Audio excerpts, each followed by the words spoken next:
and welcome to Monday afternoon. I am so excited today. We've got Ange de Lumiere on with us live. I will just make sure that she's got the invitation to come through. She's joining us all the way from the UK. And she's actually from Paris originally as well, and has a really interesting story. So I think you guys are going to love hearing from her. Let me just make sure we can see her. Hold on. We've got Rachel, but that's, we just got Rachel. Let me just see. Hi Rachel, how are you going? Just waiting for Ange to join us. Hope you can stay for the show. We're going to be talking to Ange de Lumiere. And she's going to be telling us all her story about intuition in business. So I'm going to make sure that she's just got this now. Let me see. Here we go. And let's see if she can see. Oh, here she is. I'm going to bring her on camera. Here we go. Ange, I'm bringing you in. Ding. Add. There we go. I love this when it all comes together. Hey! Hello! And it's 7:15 in the morning in the UK, huh? That's right, yes. Yes, excellent. Welcome and thank you for getting up extra early to be with us this afternoon here in Australia and be part of our show and our whole story. It is so beautiful to know you and to have you be introduced to our group. So, Ange, tell us a little bit. Well, actually, no, I think how we will start is I'm actually going to start with a few quick questions. And what I would love to do is make sure that I just answer them quickly, and then I can circle back and ask you any particular questions. Would you like to do it that way? Does that work? Yes, and thank you so much for having me. You're very welcome. And where are you from? I'm from Paris. I lived in France for 36 years, and then I moved to the UK with my two children, who were then 6 and 4. I left my husband and moved to London. Yeah, I've been in the UK ever since. I'm not in London anymore, but yes. Mm-hmm. So you came, it was a brave start then. So your husband was back in Paris and you moved to the UK by yourself? Yes. With the kids? Yes. Okay. Yes. Yeah. And I will circle back on that one as well. What's your passion, Ange? I'm passionate about a lot of things, but particularly about bringing intuition into the business world, because it's something that I've seen when people use is like a superpower. If it's added to your skills, your knowledge and everything that you do, it makes you a better person, more efficient and all sorts of things. And so that's what I'm most passionate about in my work. Yes. And I find that so intriguing. In fact, Sel's watching now. Sel, can you hear me okay? Wave if you can hear me or say yes. But Sel is also a keen advocate for this as well, like intuition in business. And I'm really keen to hear more about that. We'll certainly be circling back on that. What would you say you're most well known for? Business Akashic Records. That's what I do in my business. Which you probably have no idea what it is. No, but what is it? It's a form of psychic reading, but specifically for business. And I can explain a little bit how it works. Akashic Records are actually, they're actually a spiritual concept, but yes. Gosh. Yes, that's really unusual. We might come back and look at that one as well. What do you think most people don't know about you, Ange? They don't know that I'm incredibly shy. Incredibly shy. That only 2 years ago I wouldn't get on camera or on anything. I wouldn't even go on a Facebook Live. And now I have my own podcast. So I've had to overcome a lot of my own. I wouldn't say issues, but I think I don't know if you'll understand that, but I'm quite a high achiever, and yet I have very low confidence, and sometimes that goes together because you kind of push yourself even further. in an attempt to overcome whatever is, in the way. Does that make sense? You know, that is such a contrast, being a high achiever and low confidence. Where do you think that Yeah. comes from? I remember actually one of the things that drew me to you was you were calling out to your avatar or the person you're endeavouring to connect with, and you Yeah. said exactly that, that they are high achievers but have low confidence. And I Yes. would love to explore that. In fact, let's hear a little bit more about that now, because I'm sure there's many viewers, many of our group now, that would say, in fact, please raise your hand or give us a little love heart or a thumbs up if you can relate to being successful but still having low confidence. So any of Yeah. you guys watching, let us know. But yes, and tell us a bit about that phenomenon. Well, Period. I'm the typical example.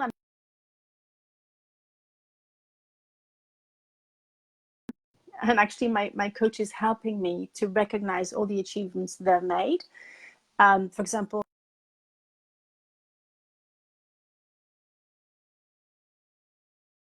signed me an agent, and yet I still can't see the glory of it. I'm writing the second edition of this book, and for me it's like no big deal. I can't see what's special about it.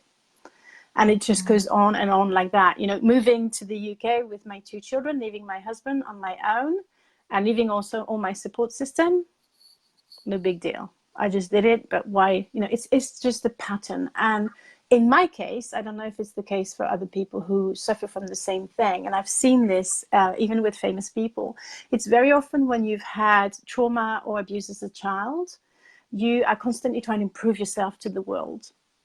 And nothing is ever enough. And actually, a lot of famous people are like that. I was reading only recently about Meryl Streep, and I don't know what her background is in that respect, but she was given, even after like tons of awards, she still couldn't see anything special, and she was afraid that someone was going to uncover her. Like she still had the imposter syndrome. It never left her.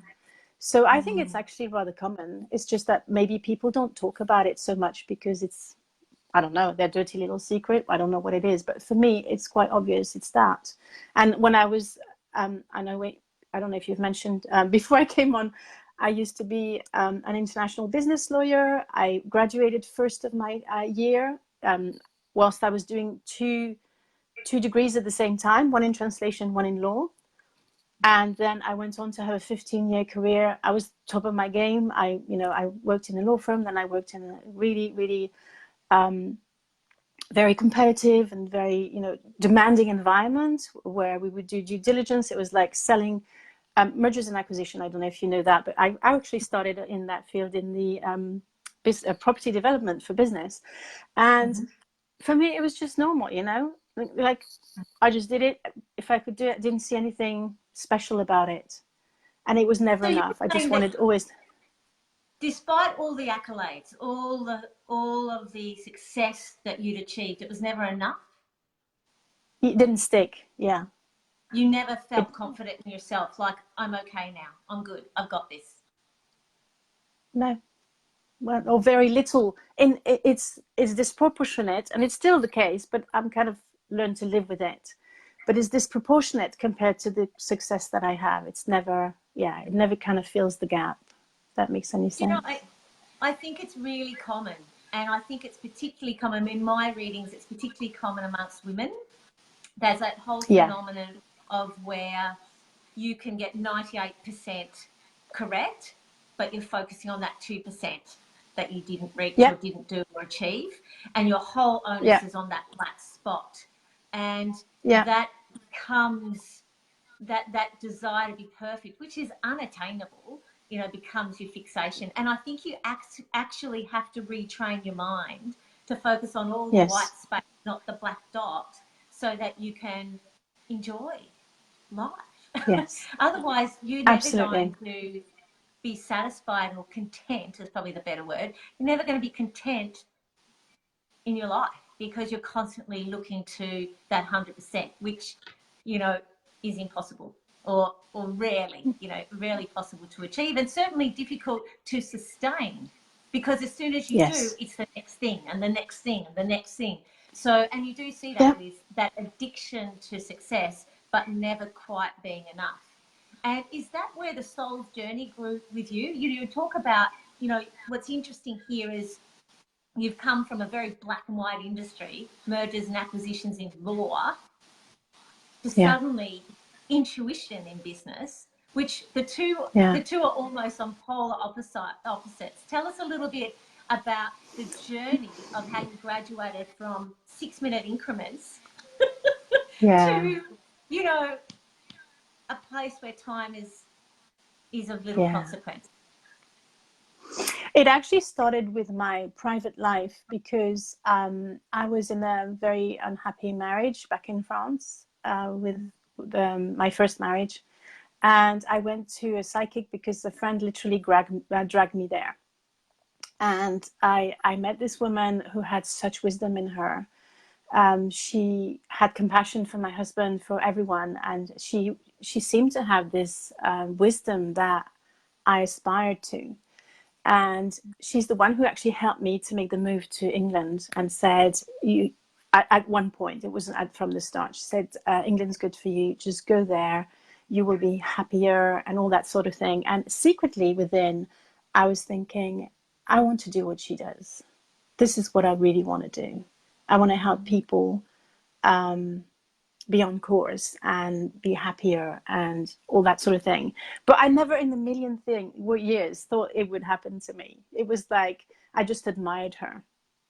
And also, I suppose there was a little bit of backstory because my grandmother was a psychic, even though she wasn't trained at all. And at one point, nobody talked about it anymore because she didn't want to do it anymore.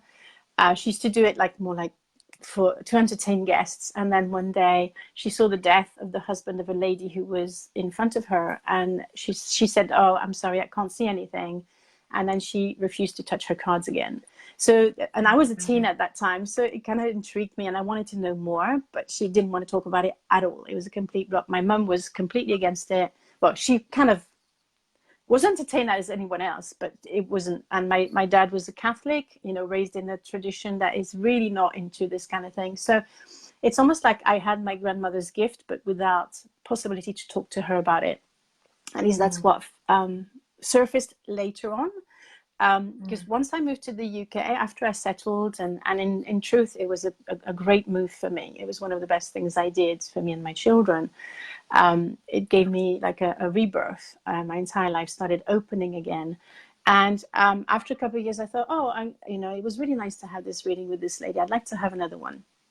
And so I went to see, she was at the same time a psychic and a Reiki healer. And she blew my mind. She really did. And in that reading, she said, do you know that you're actually a natural healer? And I said, you got to be joking. I'm a corporate lawyer. And she said, no. Have you noticed that people tend to come to you to confide their problems, and when they leave you, they feel better than when they've first talked to you? And looking back on my life, I realized that I've been everybody's confidant my entire life, and people always came to me to feel better. And I always seemed to find the words for them. To comfort them. And very often, actually, I look back and I remember an instance when I was like 8-9 years old and I was in the playground and someone had come to me really upset. And I said words, and I remember thinking, I'm too young to be that wise. Where do these words come from? But then I had no one to talk to about. And then so looking back from this reading, I thought maybe she's onto something. But it was a tremendous shock for me because this is crazy. What am I supposed to do with this? And so that it's is, actually it must be a shock because you've come up in a Catholic family. You're in a family that doesn't talk about anything outside of what you can see, touch and feel. And you're discovering a sense of yourself beyond what you know and recognize. And then you're saying, well, what do I do with that? And is that where you began to think, like for the people watching, is intuition about a sense of your own self, or do you see it as connecting to God or spirit or someone above you? How do you see it? It can be both, but it starts with you connecting with your higher self, the self in you that's wiser than your ego, let's put it that way, or your personality, because it kind of I always had this fascination as well about past lives, which for a Catholic it's quite interesting. And I remember saying to my sister when I was 15, she was 3 years older than me, and we were having this big fight, as sometimes sisters do. And I looked at her and I said, look, we chose each other, we need to make this work. I chose you, so let's try and get on. And it completely shifted our relationship. And so I read a lot of books, and it was fun at that time. I ordered all my books from Amazon in the US, because that was the only place I could get books in English, and on reincarnation, because in France there's nothing like that. And I would devour them after, you know, my day's work at the law firm or whatever, or the corporate. I just read more and more and more, and I was just fascinated by this. So I guess for me, we have a soul that travels from life to life, and that soul doesn't come all of it in our bodies when we incarnate, and so it has a wisdom that can be accessed, and this is what our intuition is. Yes, I think that's how I see it. And so you see that for what we might understand as intuition is essentially about a connection with your better, wiser self, at the very least. Yeah. And your thinking is that, quite rightly probably, that most of us, through whether it be ego or distraction, lose that connection because we're in survival mode. Is that what you think? I don't want to be rude to teachers and schools, but it's schools. Yeah, because as children, we're incredibly connected, and we know, and we have that wisdom. And the more we learn from adults, the more we lose that connection to our innate wisdom. And this is actually what my children have taught me. I have 4 children, and I consider them my biggest teacher. My first child, who's turned 24 this year, and I saw him yesterday. It was just a delight. He taught me everything I needed to know about intuition. He was incredible. He could see spirits. When he was 8, we had these incredible conversations. He used to be able to talk to trees, stones, anything. And I would observe him, and you know, most parents would just discard it as imagination or nonsense. I just lapped it up, and I was just fascinated. He happens to be also on the autistic spectrum, which was interesting because a lot of these kids have this capacity and are able to maintain it. Sadly, I actually saw him going through schools and all that being fading away with education. So it was really interesting. How did you re-grab that? So for someone who, I'm thinking of, we've got a bunch of women watching now, and many of them are going to work, living a day, packing lunches, doing whatever they're doing, and it's busy, and they're overwhelmed, and they're stressed, and they're tired, and the last thing they feel connected to is themselves, let alone their best selves. Yeah. What tip would you give them? Is it about meditation? You know, is it about being quiet? Is it about, you know, what tips would you give them, or have you observed, that helps someone center themselves when life is busy? Now, I'm going to give you an example of what I used to do when I was a lawyer. Incredibly busy with 2 children, and my first husband was nearly never home because he worked in a law firm and had crazy hours, even crazier than me. And when I was in the office, I had a picture of a beach just next to my screen. So I only had a few seconds, and so I would at some point take a pause, turn around, look at the picture, and just for a few seconds dive into that energy. And that completely recharged me. So when people think of meditation, they think half an hour, they think perfect room, they think incense, and they think bells, whatever it is. But it can be just that moment. And if you do that several times in the day, whether it's on the phone screen that you have a beautiful image, whether it's that you later on, when I moved to London, I used to go to a park for lunch to have my sandwich. Sorry, I was going to say breakfast, because sandwich is not, it's not natural for French people over lunch. But I used to take my sandwich to a park where I would sit in silence and just look, and there was squirrels, and luckily in London there's lots of parks everywhere, so it's really easy to access. a park, whenever you want, and just take that little time just to be quiet, because we can. Very often it's because we overcrowd ourselves that we can't find those moments. But if we want to make it perfect, if you want to go to a meditation class, we'll never get there. We don't have the time. So it's I'm more so grabbing glad you those said little. that. Yeah, I'm so Yeah, glad you said that, because I feel like in the women I'm speaking with, many of them just think one day when I have time, and they just don't yeah, get it. Their life is too crowded.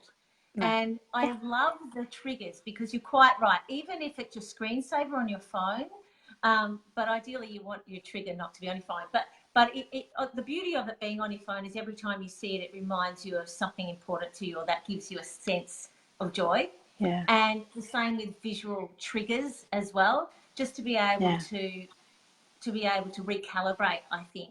And breathing obviously is a yeah. big part of that as well. Um, I was going to and say, take and a so deep yeah. breath whilst you look at that picture, and just to create that space, because it's creating a mental space for it. And perhaps if you're worried or stressed, just try to dive into the energy that everything's going to be okay, just for that 1 second. And no, I don't have to think about anything right now. Everything's going to be okay. Let's just take that. And I think it's the secret is to do it in very, very small pauses throughout the day, in time frames that you can actually grab here and there. You know, if you have children, maybe you drive them to a ballet class, you have time to sit down and have a little bit of breathing there whilst you actually watch your child, even just being engaged with that activity, being in the present moment. That mindfulness is enough, that rather than, and I'm not saying that you can't be on your phone whilst your child has a ballet class. That's another, because sometimes we have to catch up with certain things. There's no judgment for me at all. But if you can make it a practice of engaging, then try that. And if you make it a time for yourself where you listen to an audio because you never have the time, then that's absolutely okay as well. But it's grabbing those moments where you can anchor yourself and be more present in your body as well. That's the one thing. The more stressed you are, usually the less you are in your body. You're in your mind, you're somewhere else. You're never where you are. You always think of the next thing. So just bringing yourself back. Yeah. And look, having had a history, I did have a problem once with anxiety. I know what it's like in not achieving that, where you can elevate, your attention can elevate, and it's almost like you disconnect. And the more you do that, the worse it gets, because you're not Yeah, creative. You're not in a problem solving mode. You're in fight or flight. And it's like yeah, all the blood is rushing to, certainly not to the brain, certainly not to the environment where you actually need to solve the problem. And that's when you're the least productive. And so you almost yeah, have to short circuit an environment where you can feel stress raising. And look, sometimes it can be as benign as the computer. Don't you think? Like, you think, oh, I've got to put this slide together, I'll put this PowerPoint together, and then you come across something that you think should be easy, and you're struggling with it, and you can feel your stress levels elevate as you begin to become your own impatient self, where you think, yeah. I should know this. This has taken me a long time, and it's about And short yeah. circuiting that.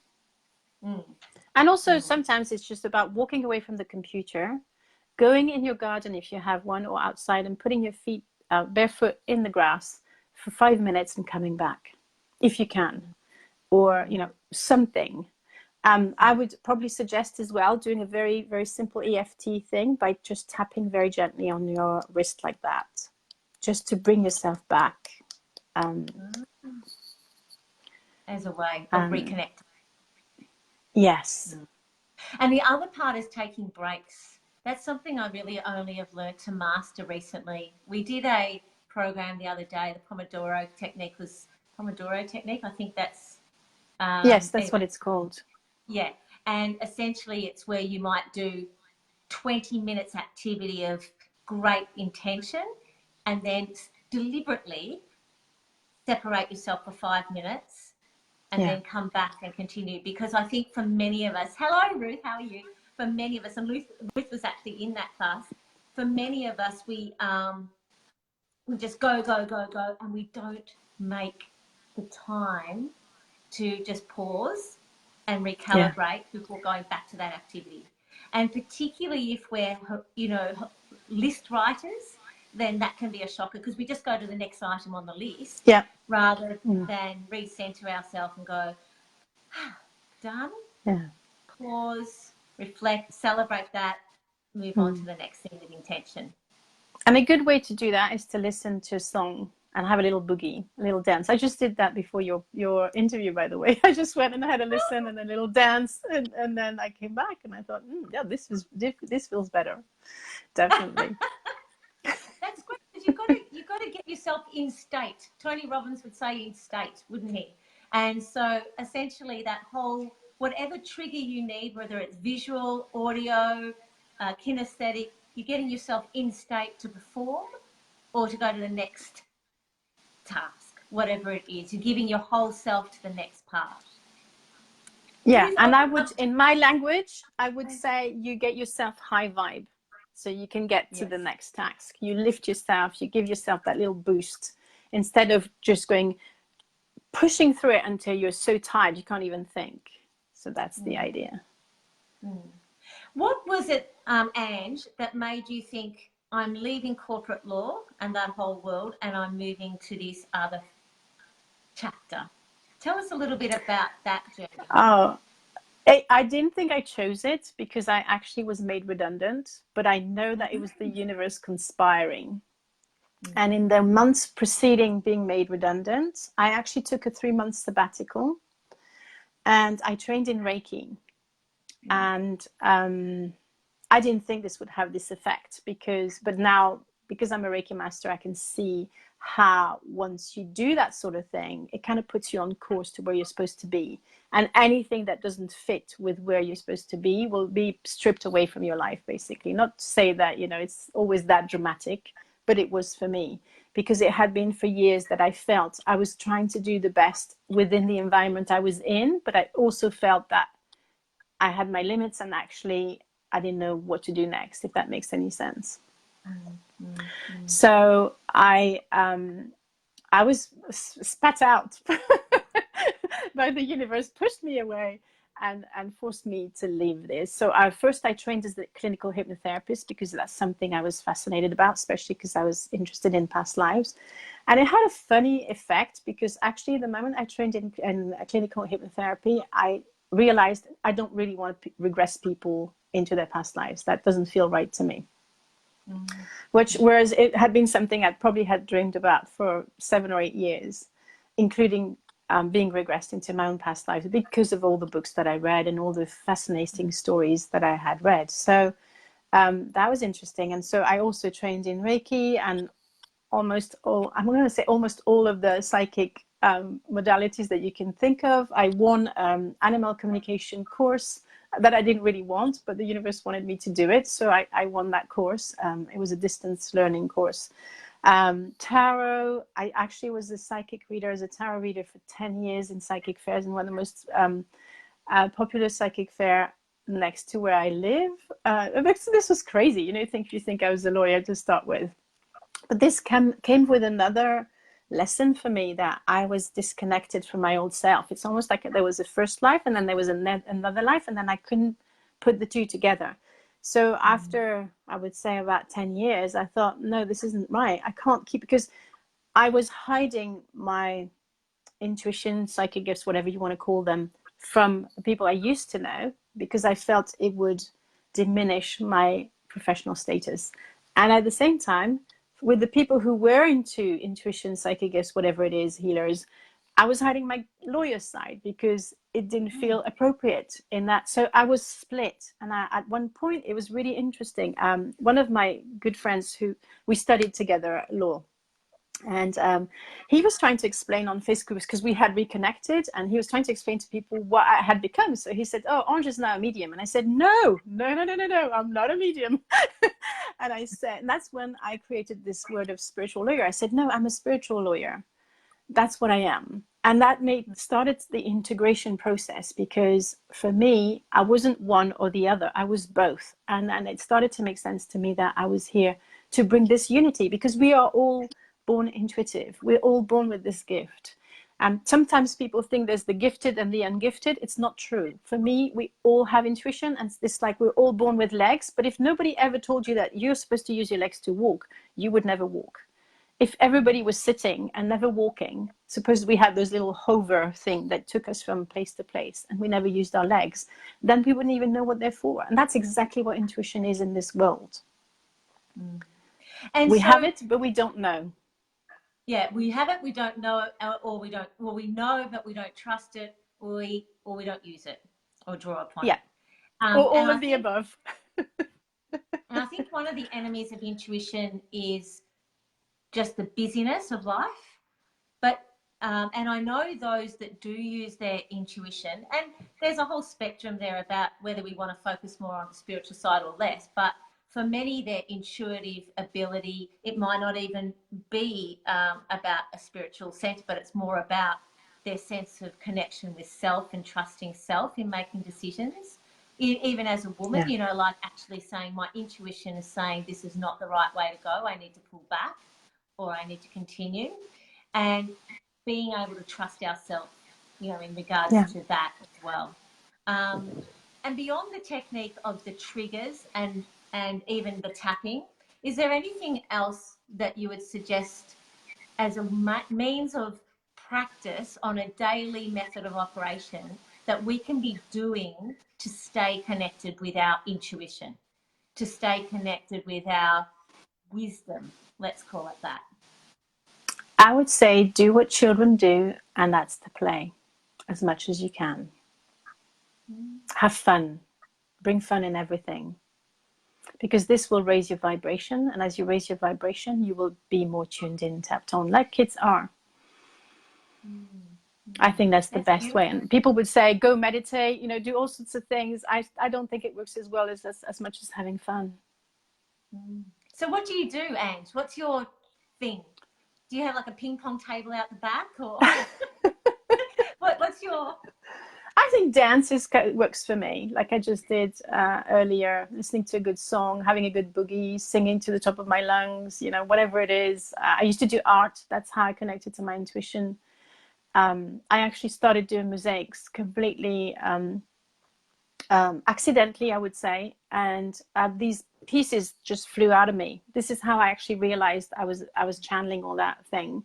Not that I'm too much into the channeling, you know, the buzzwords, but one of the first mosaics I did, after I made it, I looked at it and I thought, this is not, I didn't do this. I didn't even plan it. It just kind of flew out of me. And then when I looked back, and it's when I did my mediumship training, out of curiosity, I'd never wanted to be a medium. This is really not my thing, but I was just fascinated. It's almost, I was like on a PhD on intuition kind of thing. You know, I kept on going to all these psychic readers, and all of them said, you should be doing what I'm doing. You should be doing what I'm doing. You should. And then at the end, I thought, okay, well, let's try this as an experiment. And when I did my mediumship training, I realized that, yes, the art was also part of the things that I let through, that flew through me. And a lot of artists will tell you they work that way. A lot of inventors, you know, people who discover new things, that's exactly how they operate. They just tune into that. Some people say the bigger mind, you know, Jung called about the collective consciousness, whatever it is, it doesn't really matter. As I say sometimes to people who come to me to work with me, you don't need to know how the car works to be able to drive it. Yeah, you don't need to know exactly. Yeah. I mean, I'm a Christian, so in my philosophy, it's more about connection with Holy Spirit or Spirit, you know, so God, you know, so it has a different aspect for me. That there are moments where you lose yourself in the activity and you say, that has come through me, you know, whether that, you know, and that is beautiful, because that's when you know that you are on purpose with it. But I love the thought of play, deliberate play. And I think that's something we could all do more of. I'm sure many of us don't. Many of us don't dream or play or daydream or take that time and make those spaces. And so I think for all of us, that can be something we can be taking from this to weave back into our lives as small things, little things we can do to make life differently. And we were talking before about, well, we began, and I just can't not go back and ask you the question about fleeing, like, well, maybe not fleeing, but certainly leaving your country, your homeland, Yeah. and going to a brand new country alone with 2 kids. That's a very brave move.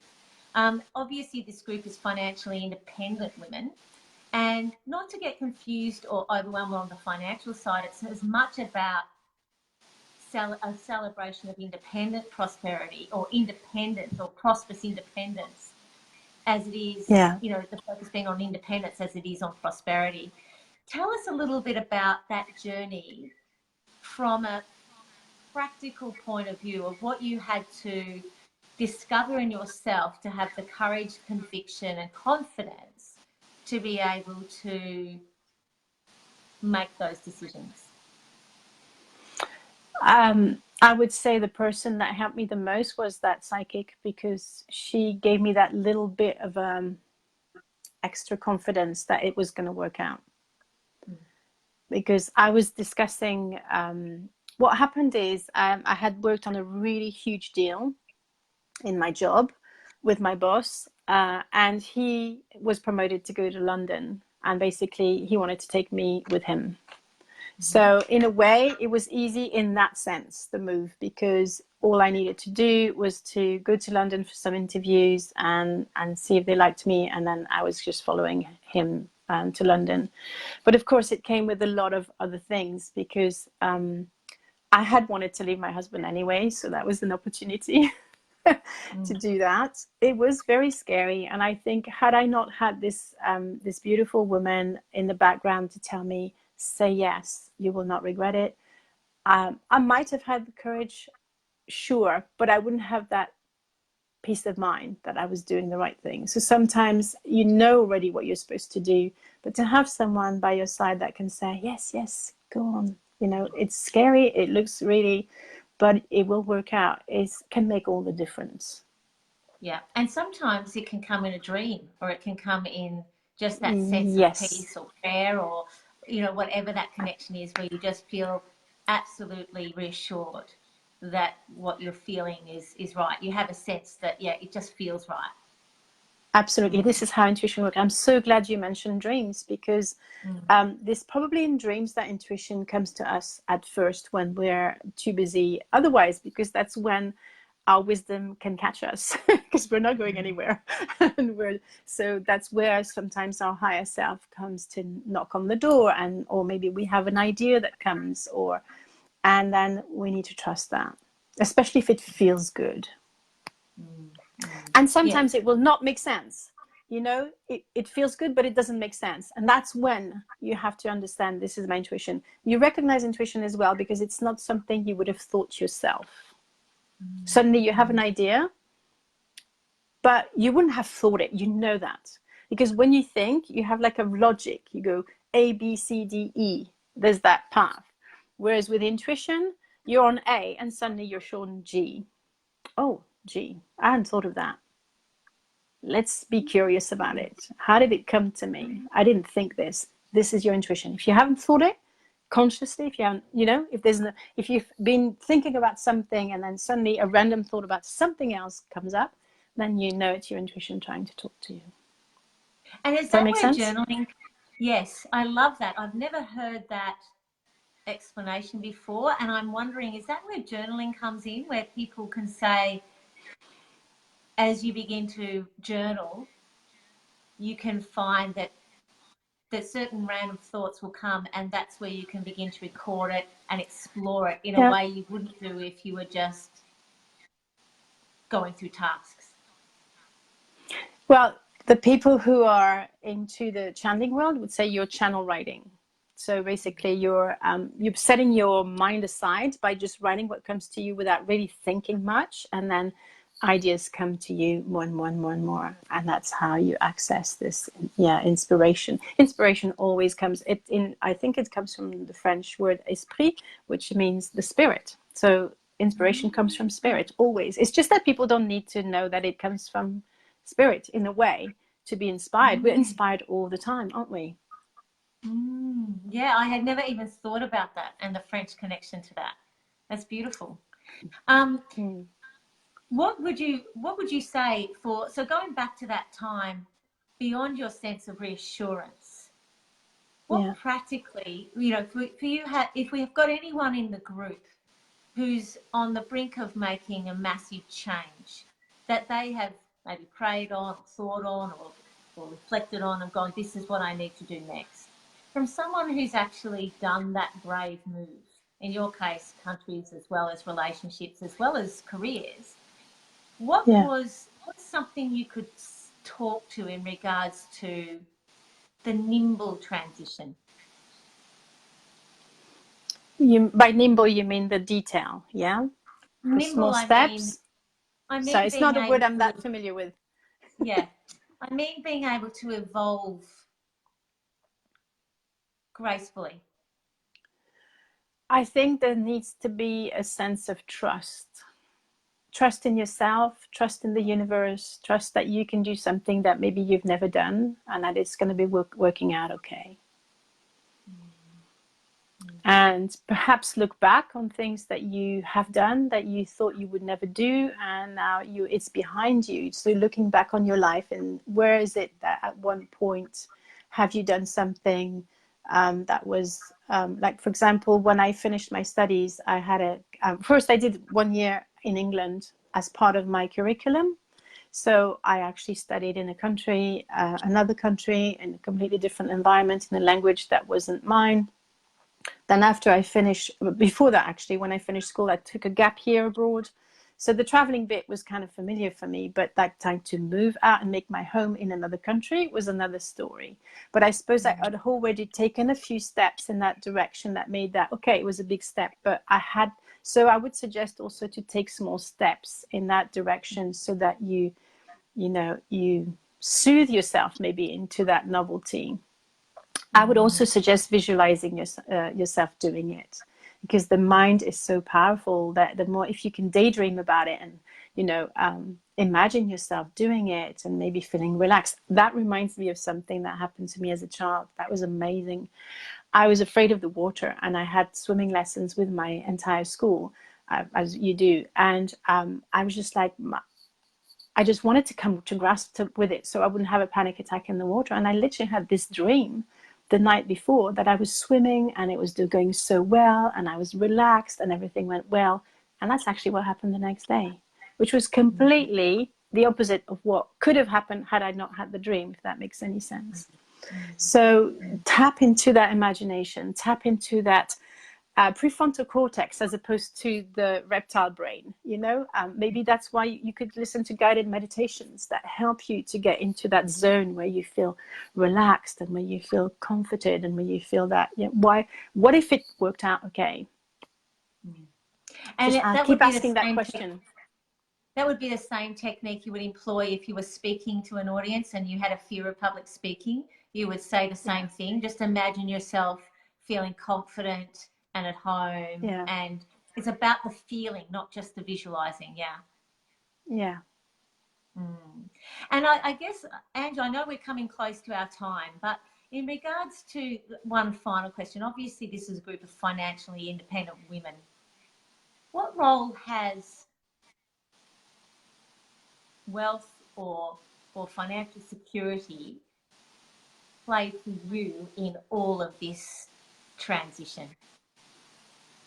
Well, I had it up to the point where I was made redundant. And so it was actually a big leap of faith for me to trust that even though I wasn't employed anymore, things would work out for me.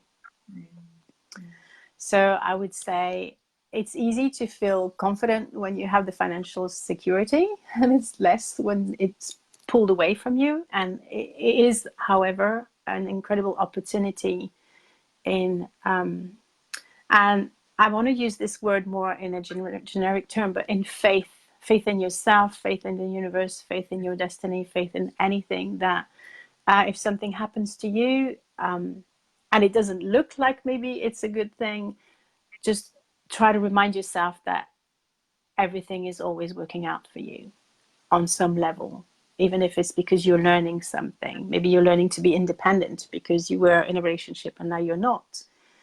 For me, it was fairly easy, that bit. the bit of being abroad, I came across things that I didn't expect would be so difficult, like doing your grocery shopping, where you don't even know what anything looks like. You know, can of peas looks, not that I buy them, but, you know, for the example, it looks completely different. I had to re-register for what's called national health insurance number in this country. It's completely different. Finding the words, learning whole new vocabularies about everything, learning how people do things in the country, because they're always different. There's all these elements that are alien, and luckily, I've always had this curiosity about people doing things differently than me. It's something that started when I traveled first. I traveled for the first time when I was 9 years old. My parents sent me to a family in Spain to learn Spanish. And I had this just burning curiosity to find out how people did things different in other countries or in other groups. Whereas most of the friends I had back in school just wanted to keep to what was comfortable and known, and would never dream of even talking to someone that weren't from their circle. I was probably the opposite of that. I've always been fascinated by people who think differently, who act differently, who speak a different language, all that.